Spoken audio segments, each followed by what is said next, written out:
kalau kamu nanti menceraikan istrimu dan istrimu menjadi istri saya, kamu dapat syafaat dari Nabi Shallallahu Alaihi Wasallam.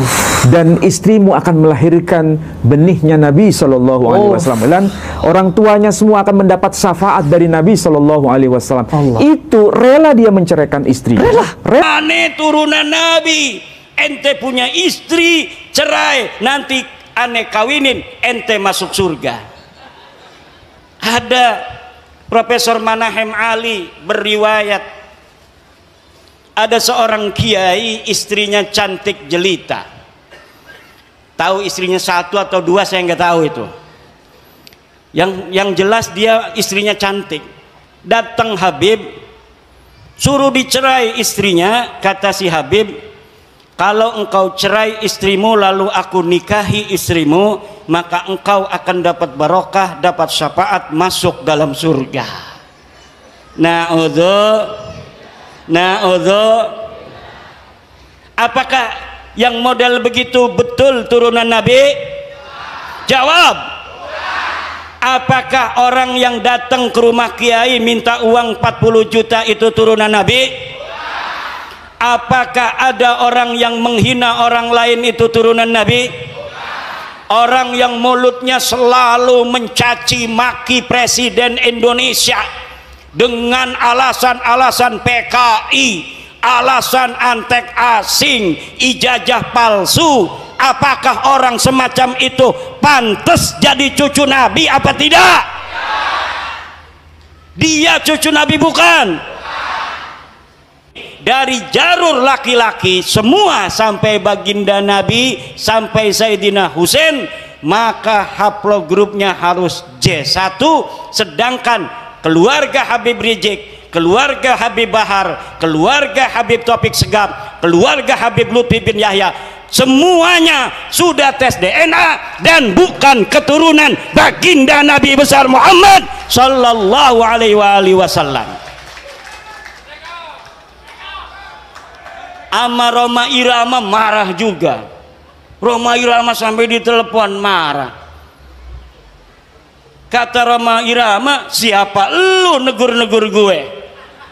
Wih, hebat juga tuh Bang Haji. Satu lagu Roma Irama Sebujur Bangkai lebih utama dari ceramah para habaib 70 habaib.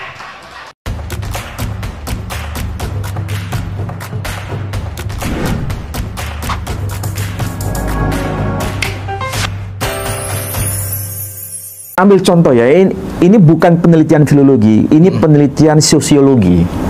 Saya ambil contoh kasus di Madura saja. Bagaimana itu? Ini kalau saya boleh bercerita ya, ini karena dari informasi A1 ini.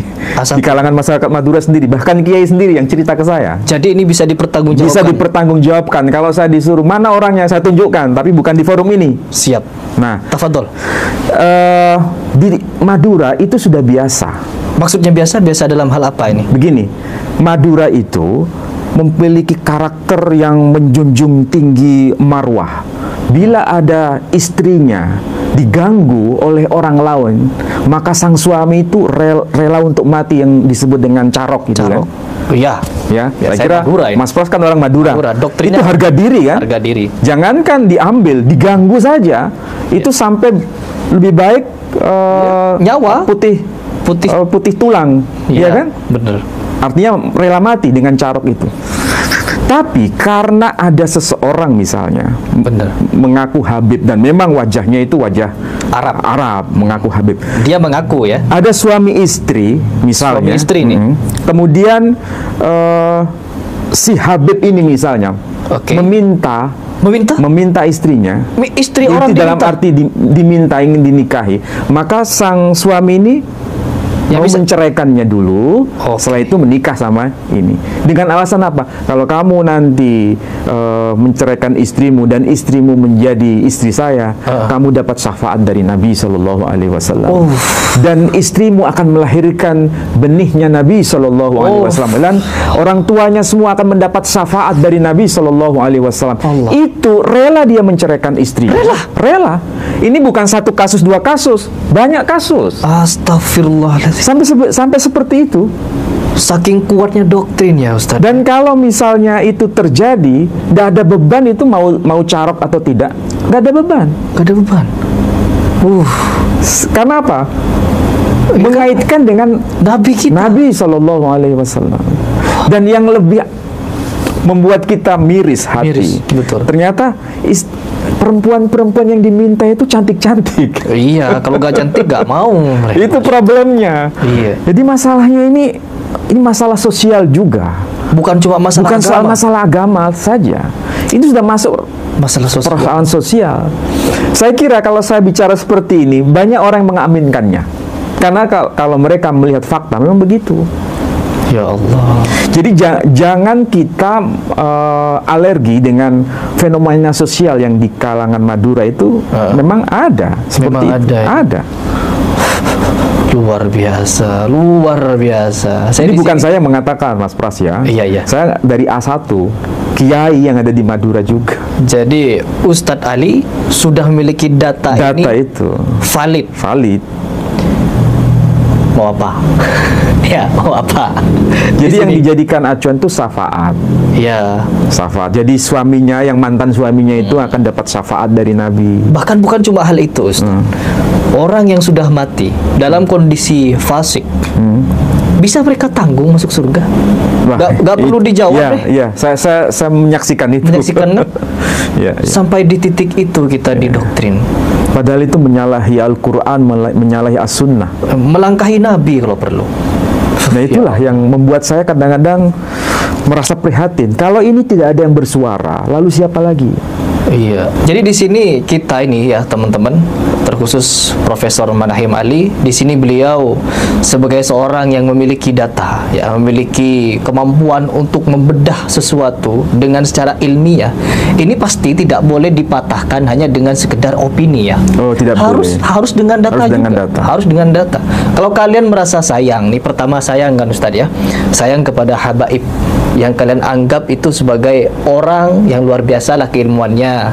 Tapi kalau berbicara nasab, tunggu, butuh data untuk menjelaskan hal itu. Terus yang kedua, kalau merasa peduli terhadap Islam, lakukan sesuatu agar hal ini tuh bisa bebas dari tanah kita, dari negeri kita. Yaitu apa? Doktrin-doktrin semacam tadi. Bagaimana kita sebagai umat muslim menyadarkan umat dari lelapnya mereka tidur oleh doktrin tadi. Karena doktrin ini sangat berbahaya. Bahkan kalau kita berbicara sejarah, katanya ya Ustadz ya, dulu ada salah satu habib yang dilantik atau di apa gitu oleh Belanda. Oh. Itu bagaimana ceritanya? Apakah benar ada seperti itu? Ya, memang faktanya ada dan itu tercatat dalam tulisan-tulisan orang-orang Belanda sendiri. Orang Belanda sendiri? Ya. Bisa dipertanggungjawabkan? Bisa dipertanggungjawabkan. Namanya Snoek Ruhonya. Nah, itu siapa itu?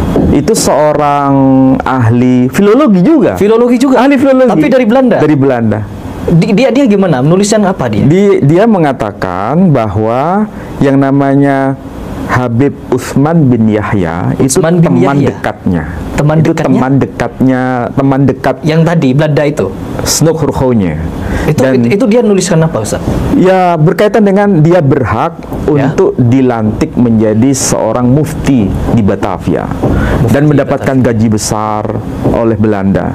Dan memang dijadikan oleh pemerintah Belanda sebagai pemberi stempel semua keputusan Belanda. Termasuk ada pemberontakan di Cilegon, Ya. di Banten, yang para ulama pribumi memberontak kepada Belanda dianggap sebagai tidak syar'i.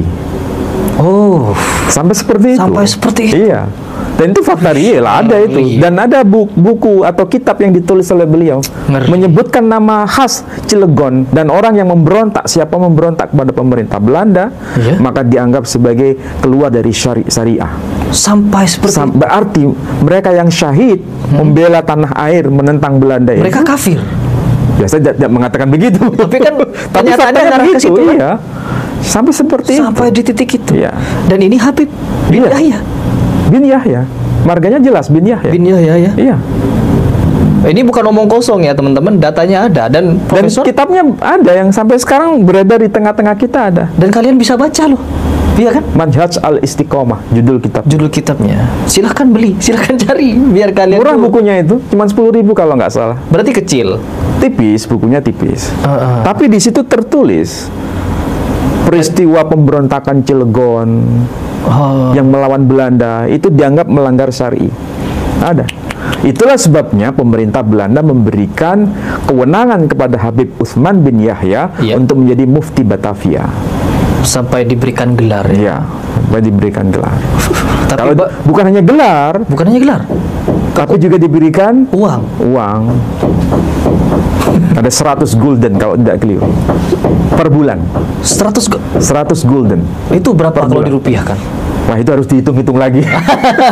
Tapi intinya tidak sedikit ya. Oh iya, jelas. Tidak sedikit. Tidak sedikit tuh. Aduh, ini sangat menyayat hati ya teman-teman. Padahal jadi kalau saya harus menjelaskan ya, ini bukan persoalan agama saja. Betul. Bukan hanya bicara nasab.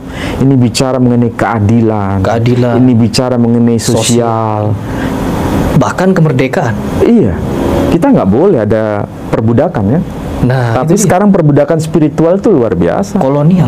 Kolonialisasi masih ada sampai sekarang. Itu problem besar masyarakat kita. Gaya beragama secara primitif itu masih ada sampai hari ini.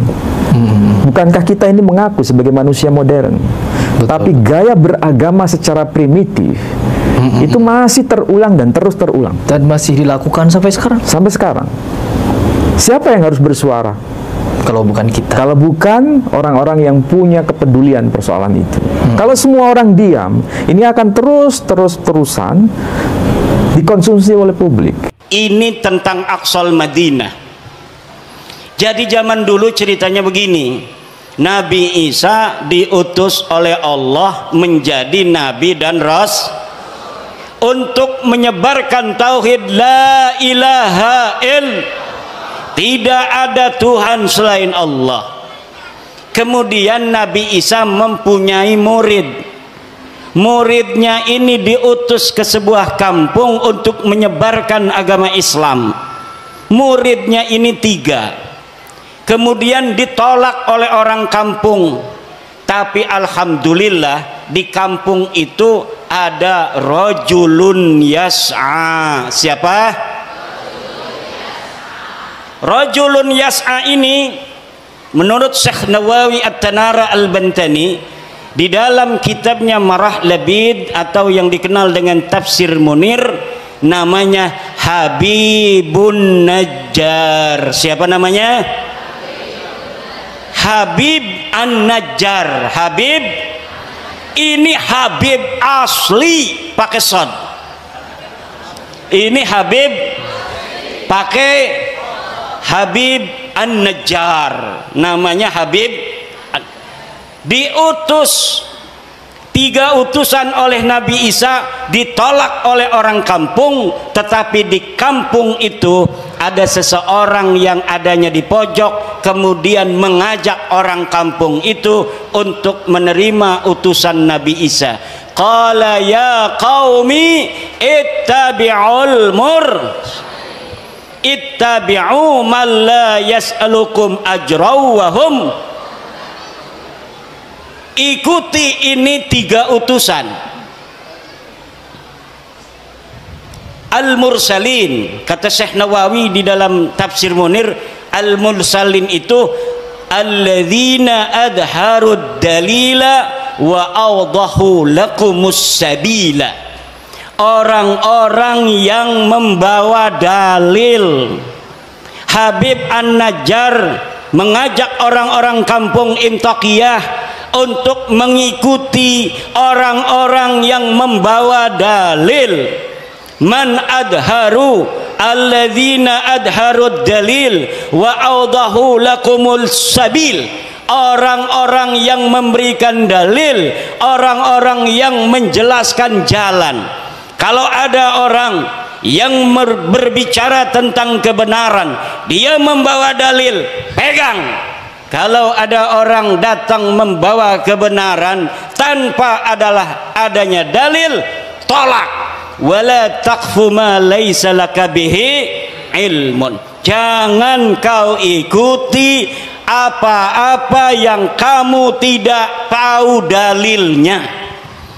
Ada orang ngaku-ngaku miskin ke RT, atau jangan ke RT, ngaku miskin di rumah sakit, betul apa tidak? Saya miskin, kata petugas rumah sakit, mana dalilnya? Dalilnya harus bawa, ngaku miskin supaya gratis di rumah sakit, harus ada dalilnya, betul apa tidak?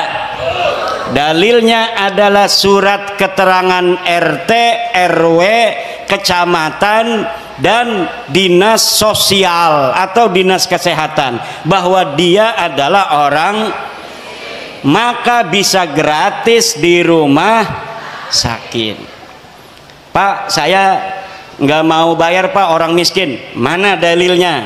Ini Pak, keterangan dari RT-nya. Ini keterangan miskin dari RW. Ini keterangan miskin dari kecamatan. Ini keterangan miskin dari dinas sosial. Ini keterangan miskin dari dinas kesehatan. Baru rumah sakit menggratiskan orang yang mengaku miskin. Ngaku miskin aja Pak. Pak, ya ngerokok baik. Harus ada apalagi orang yang ngaku cucu, betul apa tidak? Orang yang ngaku miskin harus ada dalil, apalagi orang yang ngaku cucu. Mana dalilna? Ngaku-ngaku cucu Nabi, mana kitabnya? Mana hasil tes DNA-nya? Oro-ono kita belaka, sejarah helaka, tes DNA-nya melenceng ning dindi. Tes DNA-nya melenceng nangen dindi. Ada di Indonesia, Bu.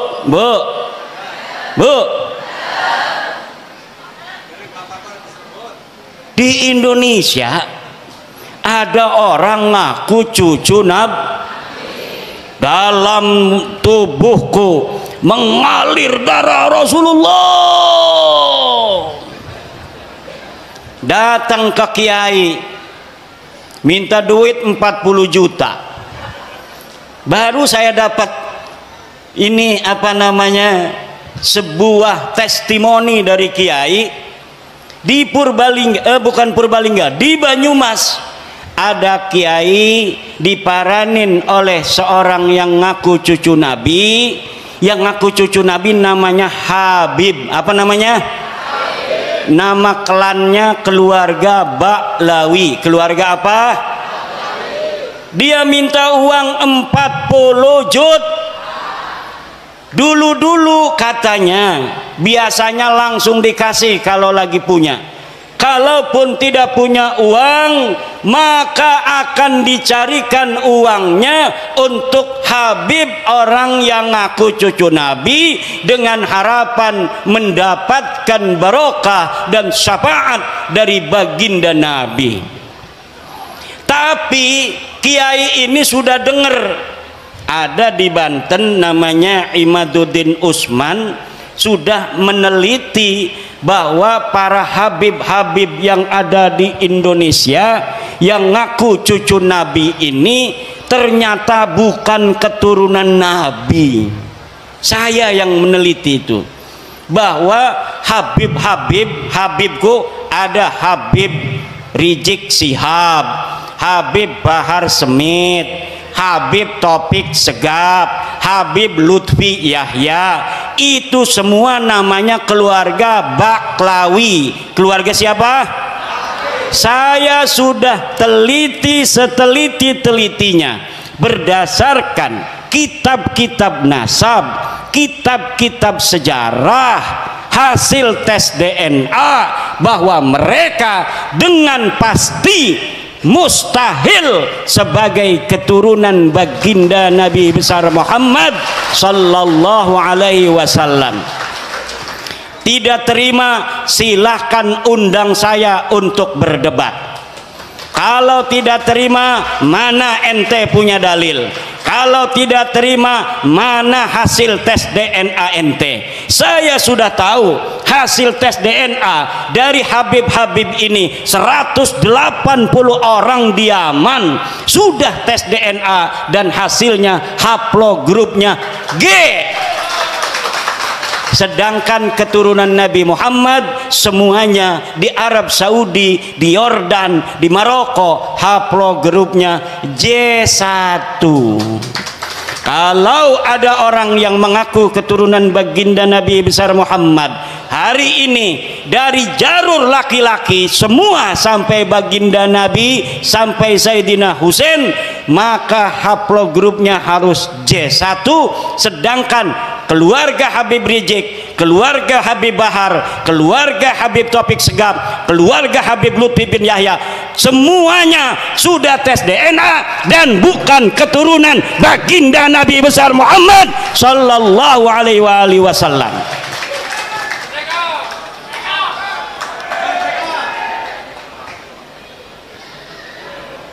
Itu ceritanya. Kembali kepada Kiai Banyumas tadi tuh, karena dia sering mendengerin saya ketika si Habib ini minta uang 40 juta, dia acting pura-pura jadeb. Kiai Imad pahlawanku, Kiai Imad pahlawanku, Kiai Imad pahlawanku. Langsung Habibnya kabur. Jadi ibu-ibu, bapak-bapak kiai, terutama sama kiai-kiai, kalau ada Habib minta uang banyak, nggak usah banyak ngomong, cukup di depan dia baca wiridan, Kiai Imad pahlawanku, Kiai Imad pahlawanku, Kiai Imad pahlawanku. Insya Allah setannya hilang semua. Lah kita nyari-nyari duit, gelati duit 40 juta gati bu ya, nggih. Megawe ning Tangerang gaji ya 4 juta, berarti 40 juta ya kita megawe ning pabrik 4 bulan 10 bulan nggih. Lah dia datang hanya dengan menjual baginda Nabi, dia pengen dapat duit 40 juta. Na'udzu. Orang-orang yang menjual nama Nabi besar Muhammad sallallahu alaihi wasallam begini, kira-kira masuk surga apa masuk neraka? Yang keras, yang keras. Saya tanya sekarang, Habib itu keturunan Nabi apa bukan? Keturunan Nabi apa bukan? Habib Rizik turunan Nabi bukan? Habib Bahar turunan Nabi bukan? Habib Lutfi bin Yahya turunan Nabi apa bukan? Habib Taufik Segaf turunan Nabi apa bukan? Orang Purbalingga sudah bersaksi bahwa mereka bukan keturunan baginda Nabi besar Muhammad.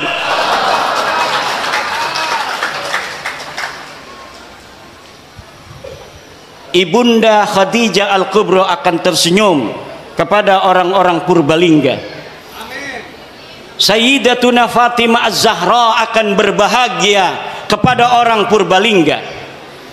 Sayyidina Ali, Sayyidina Husain, Sayyidina Hasan akan tersenyum kepada orang Purbalingga, kepada masyarakat Nusantara yang sudah menyelamatkan nama baik Sayyidatuna Khadijah Al-Kubra, Sayyidatuna Fatimah Az-Zahra, Sayyidina Ali dan baginda Nabi besar Muhammad sallallahu alaihi wasallam dari orang-orang sekarang yang dia bukan turunan baginda Nabi tetapi dia mengaku-ngaku keturunan baginda Nabi. Dengan pengakuannya itu dia membuat umat Nabi besar Muhammad sallallahu alaihi wasallam diperas, membuat umat Nabi Muhammad sallallahu alaihi wasallam dihina-dina, membuat umat Nabi besar Muhammad SAW berpecah belah.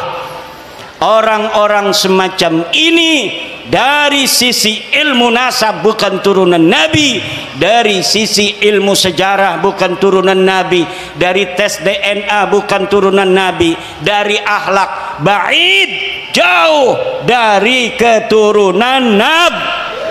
Akhlak Nabi begitu luhur, senyum mengembang setiap ketemu dengan orang lain, menyayangi orang lain. Setiap ketemu orang punya uang, dikasih uangnya oleh baginda Nabi. Lagi bawa begini nih, bawa jas, apa ini namanya nih, jubah, diminta orang karena ada dua. Kalau turunan Nabi itu harus sama dengan Nabi.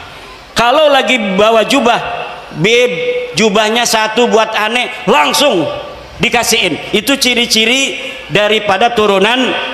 Sekarang Laskar jajal kalau ada Habib lagi bawa mobil, beb, mobilnya buat aneh. Kalau dia kasih itu mobil, dia turunan Nabi. Kalau tidak kasih itu mobil, jangan sampai engkau percaya bahwa dia keturunan baginda Nabi besar Muhammad. Setuju? Ada Habib datang ke kiai bawa mobil. Beb, bawa apa ke sini? Mobil. Mobilnya buat aneh aja. Sebelum diminta, minta dulu. Sebelum dia minta uang, minta dulu apa yang dia bawa. Dia bawa udang-udang begini, pinta. Dia bawa jubah begini, pinta. Wah, berarti Ki Imad nanti kita minta coba kasih enggak? Ya enggak. Aneh kan enggak ngomong-ngomong, aneh turunan Nabi. Ente punya istri, cerai, nanti aneh kawinin, ente masuk surga. Ada Profesor Manahem Ali berriwayat, ada seorang kiai istrinya cantik jelita. Tahu istrinya satu atau dua saya nggak tahu itu. Yang jelas dia istrinya cantik. Datang Habib, suruh dicerai istrinya. Kata si Habib, kalau engkau cerai istrimu lalu aku nikahi istrimu, maka engkau akan dapat barokah, dapat syafaat, masuk dalam surga. Na'udzu. Apakah yang model begitu betul turunan Nabi? Jawab. Apakah orang yang datang ke rumah kiai minta uang 40 juta itu turunan Nabi? Apakah ada orang yang menghina orang lain itu turunan Nabi? Orang yang mulutnya selalu mencaci maki Presiden Indonesia dengan alasan-alasan PKI, alasan antek asing, ijazah palsu, apakah orang semacam itu pantas jadi cucu Nabi apa tidak? Dia cucu Nabi bukan? Orang yang selalu membuat keonaran. Orang kampung kita suruh demo tiap hari nggak dibayar. Katanya untuk bela agama Islam. Kemudian orang-orang kampung kita meninggalkan pekerjaannya, meninggalkan kegiatannya, suruh demo tiap hari.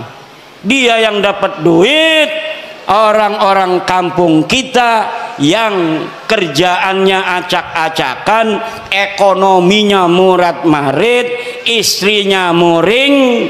Tahu muring? Istrinya muring, ngambek, marah-marah karena dia jaga warung ditinggalin. Apa betul? Dia bertani, taninya macul tidak disempurnain. Dia jagain pancingan lele, pancingan lelenya ditinggalin. Kenapa? Suruh demo, katanya membela agama, menurunkan antek-antek Cina, menurunkan antek-antek asing.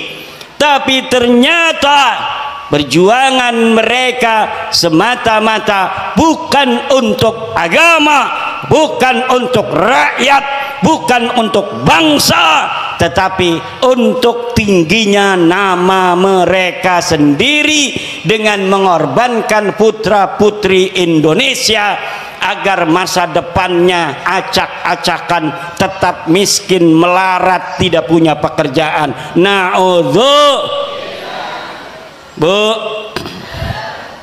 Bu, anak ibu mesantren, betul apa tidak? Anak ibu mesantren pengen jadi kiai, betul? Kiai Sahal sangat bahagia kalau anak ibu-ibu melebihi kiainya.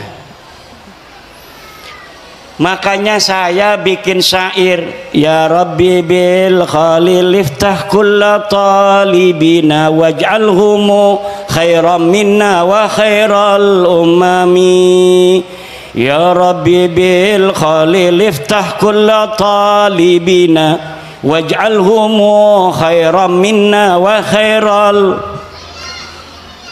Ya Rabbi bil Khalil, ya Tuhan dengan barokah Syekh Khalil Bangkalan, iftah kulla talibina, beri futuh santri-santri kami, waj'alhumu, jadikan mereka khairan minna, lebih baik daripada aku, wa khairal umami, dan sebaik-baiknya umat. Seorang kiai akan bahagia kalau muridnya lebih pinter daripada dirinya, betul? Kalau gurunya hafal Quran cuma 2 juz kayak saya, itu juga dulu. Saya sekarang punya murid sudah hafal 30 juz karena habis mondok di saya belajar kitab kuning, dia ngaji di pondok tahfidz, sekarang sudah 30 juz. Saya senang dan bahagia. Dia dulu bisa baca kitab, sekarang sudah hafal Al-Qur'an. Kalau gurunya sudah 30 juz, seneng kalau muridnya hafal 35 juz. Kalau ada lebih dari 30 juz itu senang mungkin gurunya. Tetapi ada seorang atau sebuah kelompok, dia tidak bergelar kiai. Kalau kiai, muridnya jadi kiai senang, betul? Tapi ada Habib punya murid namanya Mukibin. Ini Mukibin tiba-tiba pas udah 2 tahun dia pakai Al-Habib. Wong Banyumas gua Al-Habib. Lah kira-kira gurunya itu yang seorang Habib marah apa tidak kalau ada murid tiba-tiba pakai gelar Al-Habib? Marah, itu bisa dipukulin, dipersekusi. Kenapa? Karena bagi mereka nasab itu lebih utama daripada ilmu. Sedangkan menurut ajaran Islam, ilmu itu mutlakon lebih mulia daripada nasab. Ilmu itu mutlakon lebih mulia daripada takwa adalah kunci daripada kemuliaan. Ukuran daripada kemuliaan adalah takwa. Inna akramakum indallahi, sesungguhnya orang yang paling mulia di antara kalian adalah orang yang paling bertakwa. Itu adalah barometer kemuliaan. Siapa orang paling bertakwa, dialah orang yang paling mulia. Apakah dia anak seorang kiai? Apakah dia anak seorang raden? Apakah dia anak seorang tubagus? Dia seorang petani? Dia seorang penjual cilok? Dia seorang yang miskin? Dia seorang yang kaya? Kalau dia bertakwa, maka dialah orang yang paling Ini ajaran Islam apa ajaran Habib? Islam. Tapi ajaran Habib Dia ngomong sama santri-santrinya, kalau nanti jadi kiai banyak ilmunya, jangan sampai di hatimu ada perasaan sama dengan Habib. Jadi mereka mempunyai sebuah ajaran, sebuah doktrin kepada murid-muridnya yang bukan dari golongan Habib itu, bahwa orang-orang Jawa, wong Banyumas, wong Purbalingga, wong Brebes wis kon dagang ndok bae, ora bisa dadi wong mulya. Sirama sampai kapan bae tugasnya ngormati kula. Kok sira duwe anak, anake ngormati anak kula. Kok sira duwe putu, putune ngormati putu kula. Anak kira duwe buyut, buyute ngormati buyut kula. Sampai kiamat tugasnya sira jadi hamba sahaya. Tugasnya kita lan turunan kita jadi raja, jadi wong mulia. Ini ajaran Islam apa ajaran Habib? Ajaran Islam apa ajaran Habib? Ajaran Islam apa ajaran Habib?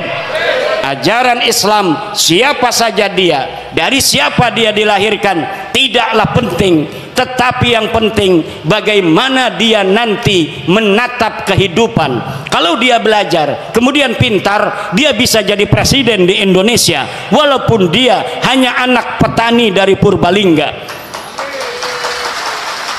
Walaupun dia hanya anak seorang pedagang kecil di Purbalingga, kalau dia kemudian masuk STPDN, dia bisa menjadi bupati di Purbalingga.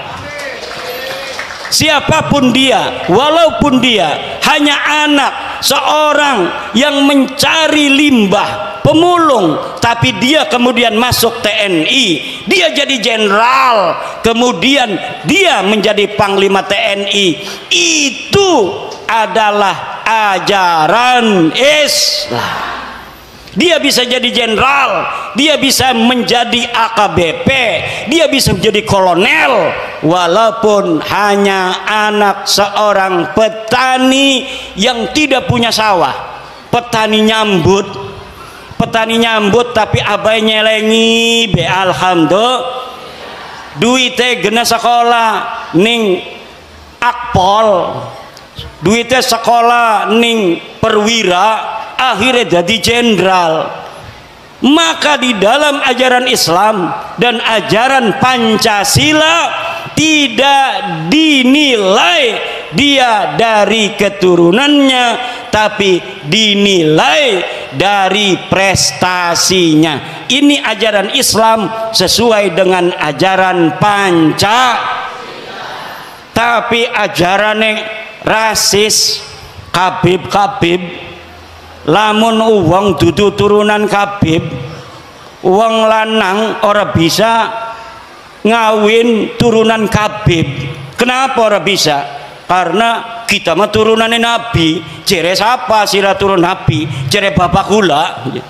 Bapak nirani jere siapa? Bapak kula nih ya jere bapak tua kula. Bapak tua kamu kata siapa? Kata, tapi saya minta buktinya. Tidak ada bukti. Saya minta dalilnya. Tidak ada Saya minta tes DNA, hasil tes DNA-nya haplogrup G. Orang yang bukan hanya mereka bukan keturunan Nabi, tapi juga mereka bukan orang Arab. Leluhur mereka orang Kaukasia, orang Turki yang tidak punya tempat. Mereka hidup nomaden, kemudian mereka tinggal di Kaukasus, kemudian dihancurkan, menyebar ke India, menyebar ke Pakistan, menyebar ke Eropa, menyebar ke Yaman. Dari Yaman pindah ning Indonesia. Ning Indonesia ngaku putune Nabi. Jadi wes ibu-ibu nurut ning kiai-kiai desa, nurut ning kiai-kiai ning desa kita ana sing ngajar Fathul Qorib ning musola. Wonge 5 sing ngaji, sing siji ngantuk, sing siji izin. Tinggal wong telu, sing telu ning ngantuk. ngajar Fathul Qorib Kiai, dia yang ngajar ngaji, dia yang bawa kopi. Dia yang ngajar ngaji, dia yang bawa kopi. Kadang-kadang diamplopin yang ngajinya, saking pengen ngelihat orang itu masuk surga, sampai dia kiai ngajar ngaji gawa kopi, gawa kue, gawa amplop maning. Alhamdulillah. Itulah orang-orang ikhlas. Lah sekarang Bu, karena mereka sudah tahu bahwa mereka itu gagal jadi keturunan Nabi, ngegawa-gawa Wali Songo supaya gagal jadi turunan Nabi. Kata mereka Wali Songo juga sama turunan Baklawi, padahal dari zaman dulu mereka menghina-hina Wali Songo, keturunannya tidak ada. Wali Songo keturunannya terputus. Tapi sekarang sudah diteliti mereka bukan cucunya Nabi. Mereka katakan Wali Songo itu keluarga mereka, Baklawi. Rizik Syihab sebelum saya membuat tesis tentang bahwa para Khabib itu bukan turunan Nabi, dia ditanya oleh orang tentang Azmat Khan. Dia jawab, saya bukan ahli nasab, tanya saja itu ke Rabitah Alawiyah. Sekarang dia ketika nasab Habib ini sudah putus, gagal jadi putune Nabi, dia kemana-mana kampanye, ceramah muter-muter mengatakan bahwa Wali Songo Sunan Gunung Jati, anaknya yaitu Sultan Hasanuddin adalah merupakan keturunan dari Baklawi sama dengan Habib-Habib. Iki arane pengen ngegawa Wali Songo rungkat kaya dewekanane. Mereka sudah rungkat, mereka tidak sudi, tidak ridho. Kalau hanya mereka yang rungkat, mereka juga ingin bawa-bawa Wali Songo yang asli putune Nabi. Wali Songo asli putune Nabi. Pengen supaya Wali Songo juga sama-sama putus nasabnya, sama-sama rungkat nasabe 2024. Ning dindi ceramah muter-muter pakai takbir lagi, salah pakai takbir. Saudara-saudara, Sunan Gunung Jati punya istri Nyai Rara Santang, takbir. Ligane salah. Nyai Rara Santang itu bukan istrinya Sunan Gunung Jati, tapi ibunya Sunan Gunung Jati. Udah salah pakai takbir. Takbir. Marah anak-anaknya keturunan Sunan Gunung Jati, akhirnya minta maaf. Saya mohon maaf ya. Sekarang dia ngomong lagi bahwa Sunan Ampel adalah anaknya Sunan Gresik. Salah maning bae. Kalau di Banten dia takut sama cucu-cucu Sultan Hasanuddin seperti saya sampai dia minta maaf. Sekarang saya tantang cucu-cucu Sunan Ampel yang ada di Surabaya, bisa tidak mereka membuat Rizik Syihab minta maaf kepada keturunan Sunan Ampel Surabaya?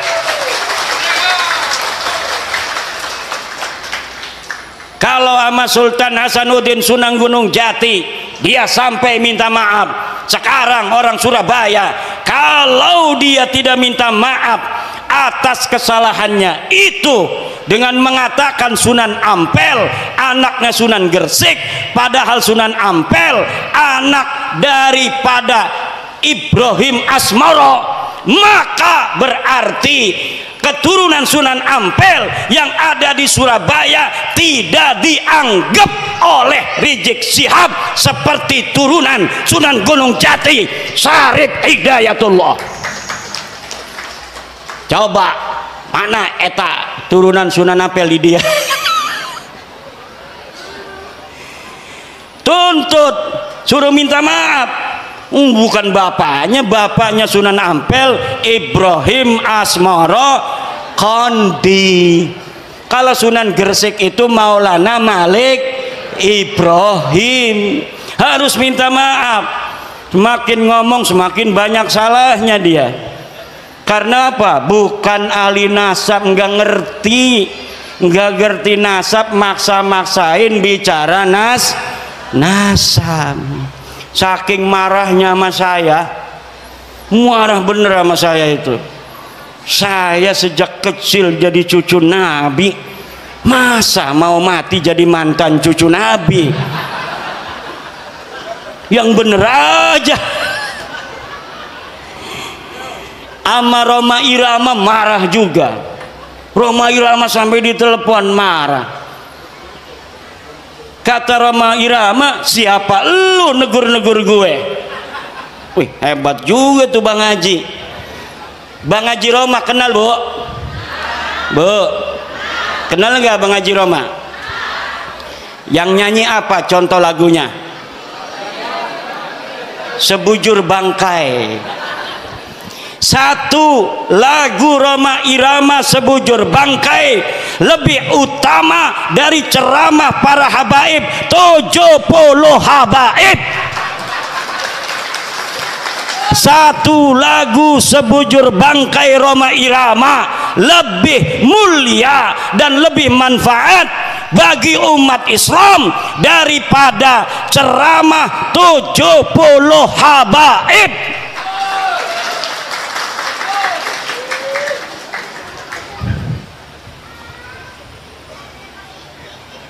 Kenapa lagunya Roma Irama kalau didengerin, kalau lagunya masalah akhirat, kaya-kaya neraka di depan mata, betul? Betul nggak?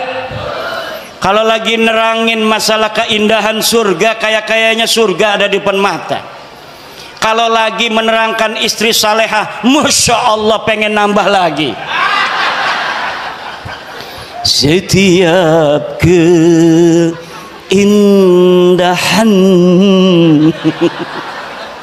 yang tampak oleh mata, apa tuh? Nggak hafal saya. Ada kiai yang hafal seluruh lagu-lagu Roma Irama, namanya Kiai Haji Raden Sarip Rahmat. Itu di rumahnya bukan kitab, dia mah kaset semua.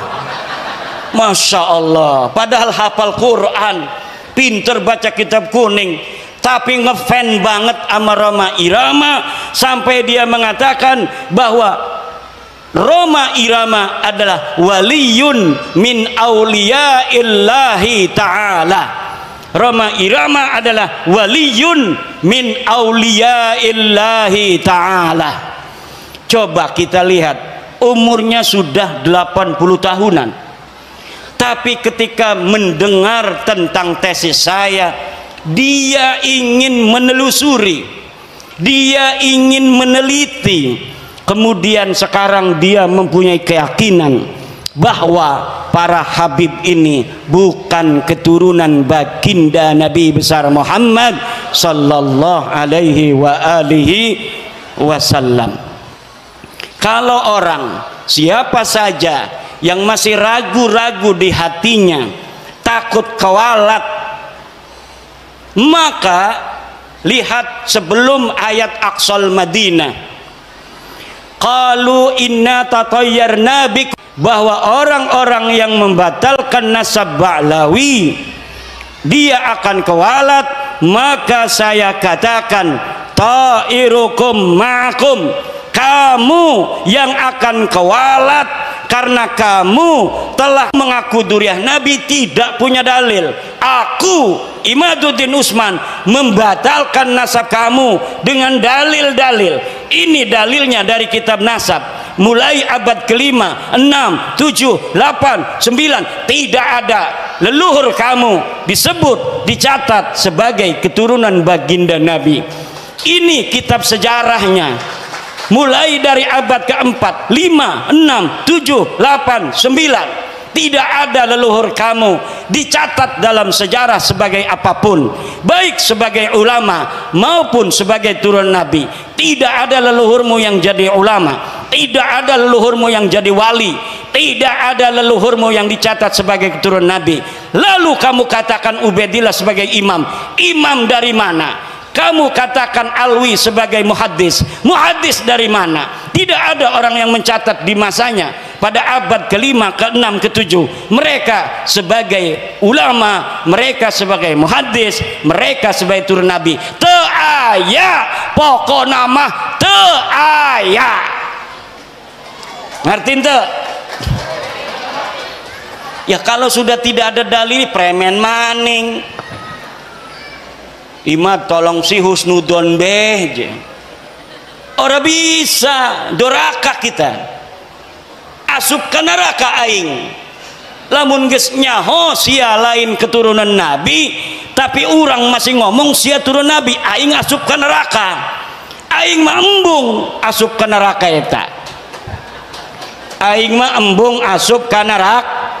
Ke neraka. Kita mau ora pengen manjing neraka. Ku ibu-ibu pengen ora manjing neraka. Bu, pengen orang manjing neraka. Ari boten aja nganggep Baklawi turun Nabi maning ya. Lamun masih nganggep turun Nabi manjing neraka. Ada kiai protes sama saya.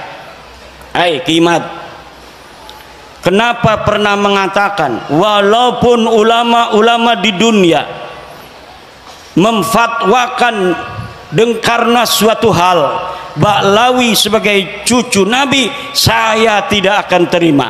Saya pernah ngomong begitu, betul.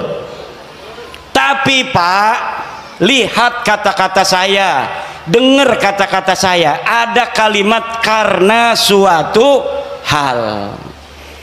Kalau ulama-ulama sedunia berfatwa memfatwakan karena suatu hal Baklawi sebagai cucu Nabi, saya tidak akan terima. Itu kalau dia berfatwanya tidak pakai dalil. Karena suatu halnya itu misalnya pertemanan, seperti Syekh Ali Jum'ah Mesir karena berteman dengan Habib Umar bin Hafid, dia kemudian mengisbat Baklawi. Syekh Ibrahim bin Mansur karena dia sama-sama nasabnya putus, dianggap putus oleh orang Arab, haplogrupnya juga bukan J1, Ibrahim bin Mansur. Akhirnya Ibrahim bin Mansur sekarang membantu Baklawi, Baklawi membantu Ibrahim bin Mansur. Itu namanya karena suatu hal. Kalau mereka datang dari seluruh dunia membawa dalil, maka kita terima, walaupun itu akan mustahil.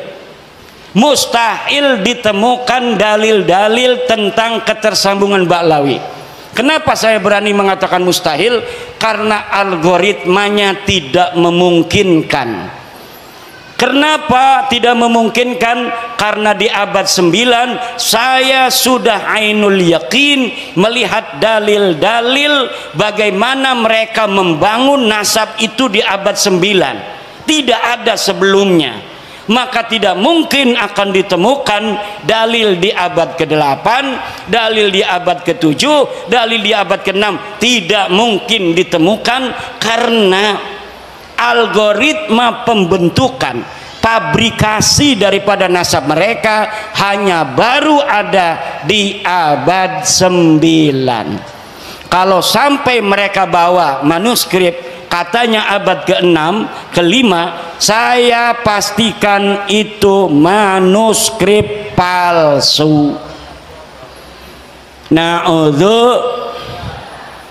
Apakah ada buktinya? Woi Kiai ngomong manusia palsu, manusia palsu. Saya sudah menemukan banyak pemalsuan-pemalsuan di dalam sejarah Baklawi.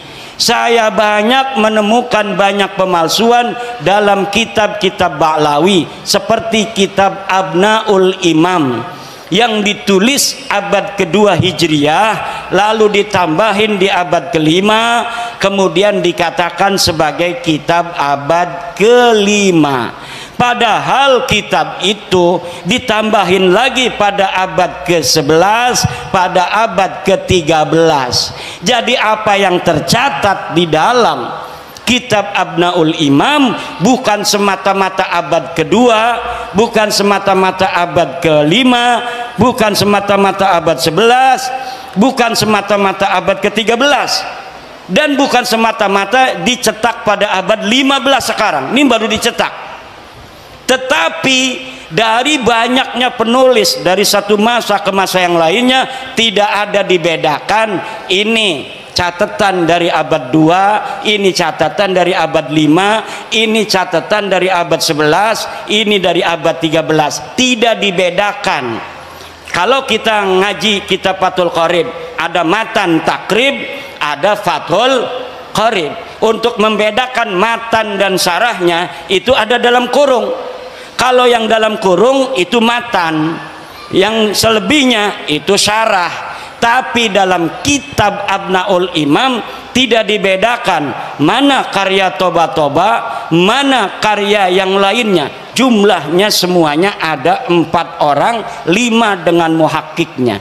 Mereka telah mencetak kitab dengan ditambahi, kemudian diasosiasikan nama ulama tertentu yang ulama itu tidak mencatat daripada apa yang mereka tambahkan.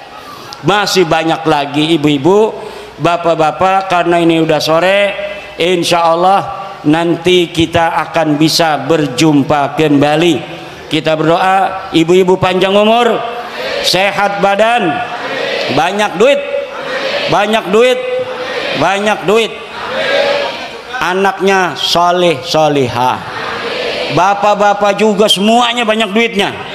Ini yang hadir di sini dan anak keturunannya ila yaumil qiyamah jadi orang kaya raya semua, jadi orang yang berilmu semua, jadi orang yang berpangkat tinggi semua, bermanfaat dan menjadi pahlawan untuk generasinya masing-masing. Allahumma amin, Allahumma. Al-Fatihah.